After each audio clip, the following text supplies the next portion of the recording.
सृष्टि coaching YouTube channel में आप तमाम छात्रों का स्वागत है। आज हम लोग समसामयिक topic global drug policy index 2022 का चर्चा करेंगे। हम लोग आप जानते हैं जो बताने का तरीका यही है कि उस टॉपिक से जुड़ा हुआ जानकारी तो उपलब्ध कराते ही हैं, साथ ही साथ उस टॉपिक से जुड़ा हुआ किस तरह से प्रश्न आ सकता है इसका भी हम लोग चर्चा करते हैं छात्र। तो आइए हम लोग शुरू कर रहे हैं ग्लोबल ड्रग पॉलिसी इंडेक्स 2012। इस तरह का कई इंडेक्स का चर्चा हम लोग पहले भी किए हैं, जैसे हम लोग किए हुए हैं भ्रष्टाचार धारणा सूचकांक 2021, करप्शन परसेप्शन इंडेक्स है। इसी तरह से एक और हम लोग किए हुए हैं जलवायु परिवर्तन प्रदर्शन सूचकांक, क्लाइमेट चेंज परफॉर्मेंस इंडेक्स है। एक ही तरह का टॉपिक चल रहा है, उसी कड़ी में आज हम लोग शुरू कर रहे हैं ग्लोबल ड्रग पॉलिसी इंडेक्स 2021। क्योंकि इन इंडेक्स में 3-4 तरह का प्रश्न आता है। एक प्रश्न, यह इंडेक्स किस संगठन के द्वारा जारी किया जाता है। दूसरा टॉपिक, इस इंडेक्स का उद्देश्य क्या होता है। तीसरा, इसका जो है किस संगठन के द्वारा किस संस्था के द्वारा इस इंडेक्स को तैयार किया जाता है और इसमें भारत का स्थान क्या है, यह भी आपको जानकारी दिया जाता है। आप समझ रहे हैं परीक्षा में इसी 4 पैटर्न का प्रश्न आता है। तो आइए छात्र, ग्लोबल ड्रग पॉलिसी इंडेक्स 2021 में आपको जानकारी रखना है कि यह इंडेक्स जो है नवंबर 2021 में पहली बार जारी हुआ है या पहली बार जारी हुआ। ध्यान रखिएगा कि वहाँ संस्करण है, ऐसा करके प्रश्न आता है। तो ये संस्करण का मतलब इसके पहले और कितना बार जारी हो चुका है।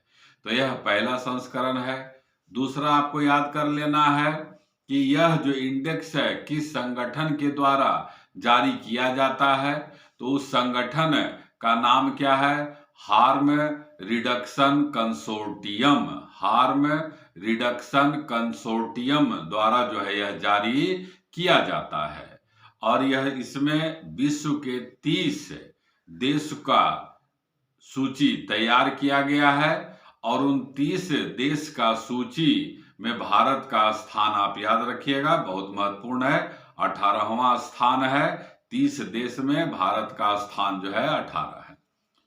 और आपको याद क्या करना है, इसमें कुल 100 अंक निर्धारित किया गया है। आपको ऊपर से भी 5 हम लोग याद बतावेंगे और नीचे से भी, मतलब 26, 27, 28, 29, 30 और 1, 2, 3, 4, 5 ऊपर से भी टॉप 5 का भी आता है और नीचे वाला भी 5 देश का हम लोग चर्चा करेंगे। और इस 100 अंक है तो इसमें भारत का स्थान जान ही गए हैं।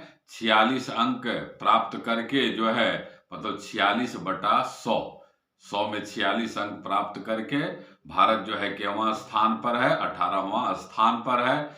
अब आइए, प्रथम स्थान नॉर्वे है, 74 नंबर है। न्यूजीलैंड 71 अंक है, 71 अंक। पुर्तगाल 70 अंक है। यूनाइटेड किंगडम 69 अंक है। और ऑस्ट्रेलिया जो 5वां नंबर पर है वह 65 अंक जो है प्राप्त किया है। तो ऊपर का 5 आपको याद हो गया, नॉर्वे, न्यूजीलैंड, पुर्तगाल, यूनाइटेड किंगडम और ऑस्ट्रेलिया।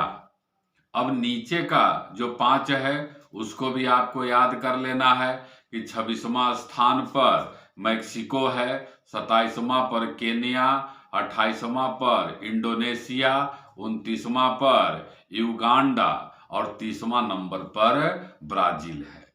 इनका भी स्कोर अंक जान लीजिए, जो स्तरीय परीक्षा होता है उसमें इस तरह का आता रहता है। मैक्सिको को 35 अंक है, केनिया 34 अंक है, इंडोनेशिया 29 अंक, युगांडा 28 अंक और ब्राजील को 26 अंक प्राप्त है। अब आता है कि ग्लोबल ड्रग पॉलिसी इंडेक्स जो है इसका उद्देश्य क्या है। इसका उद्देश्य है कि विभिन्न देशों की जो दवा नीति है, दवाई मेडिसिन दवा नीति है, और उस दवा नीति का जनता के प्रति क्या जवाबदेही है, क्या उत्तरदायित्व है, इसका इसमें अध्ययन किया जाता है। साथ ही संयुक्त राष्ट्र का जो सिद्धांत है दवा नीति से जुड़ा हुआ, उस दवा नीति और उस देश के दवा नीति में तालमेल है या नहीं है। ग्लोबल ड्रग पॉलिसी इंडेक्स का 75 संकेतक है, मतलब 75 पैमाना है। उसी पैमाना के आधार पर यह इंडेक्स जो है जारी किया जाता है। 75 आप ध्यान रखिएगा। और इसमें 5 व्यापक आयाम शामिल किया गया। 5 वह 5 क्या है? पहला है आपराधिक न्याय, दूसरा है स्वास्थ्य और नुकसान में कमी, तीसरा है अंतर्राष्ट्रीय स्तर पर नियंत्रित दवाओं तक पहुंच, चौथा है चरम प्रतिक्रियाएं, और पांचवा है विकास। तो आपने देखा छात्र, ग्लोबल ड्रग पॉलिसी इंडेक्स 2021 जो नवंबर 2021 में जारी किया गया, उससे जुड़ा हुआ तमाम प्रश्न आपके सामने लाया गया। हम जरूर आपसे आग्रह करेंगे कि आप इसे अधिक से अधिक शेयर करें, कमेंट भी करते रहें। और अगर आपको लगता है कोई नया टॉपिक पर आप जानकारी लेना चाहते हैं तो उस टॉपिक का नाम जरूर कमेंट बॉक्स में लिखें। धन्यवाद।